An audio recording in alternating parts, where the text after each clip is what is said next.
Hello and welcome to another episode of Success in the Classroom. Joining me today is Mrs. Kay Pape, Coordinator of Social Studies. Welcome, Miss Pape. Thank you. I'm so glad to be here this morning. So we're going to jump right into this. Okay. You have spent several years as a social studies teacher and a social studies department chair.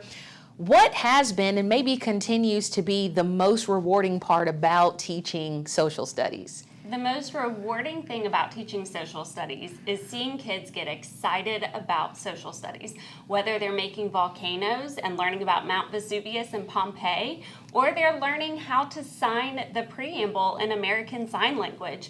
Seeing them realize that social studies is interactive and hands-on is what gets me most excited.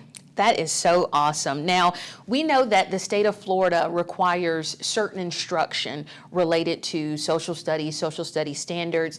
Talk to us and our stakeholders a little bit about what is that required instruction? Sure. Florida statute requires that each student, K through 12, receive certain required instruction topics throughout the course of the school year. Okay. Now, there are many different topics that we get to share with our students throughout the school year. So September, this month, is American Founders Month. So we learn all about our American founding fathers.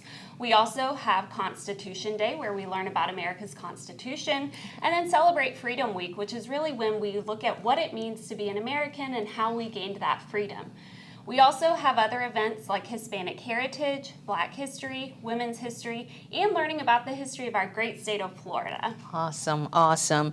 Thank you so much for that. I know some of the topics that you mentioned. I remember being at a school site and in the classroom, there's so many hands-on engaging activities that students enjoy around those times. So That's really awesome. Now, is it true, I thought I read somewhere that beginning in the 23-24 school year, there may be some new social studies standards. Is that accurate? That is accurate. So we do have some new standards coming out in 23-24. We have a new Holocaust education standard that will align with our required instruction that we have, and it will be grade and age level appropriate. So what they're learning in 5th grade will look very different than what they're going to learn in high school as well. So whether that lesson might just be learning about respect and different cultures in 5th grade might look a little bit different in high school. We also have some new civics and government standards for K through 12, and those really focus on our foundational American documents, civic pride, and really what it means to be an American. Awesome. We also have one last grouping of new standards for next year, which will be only for seniors, so for 12th grade. That will focus on victims of communism. Now, those standards are not quite out yet, but they will be required to be approved by the State Board of Education by April 1st of 2023. So those will be coming soon. Okay.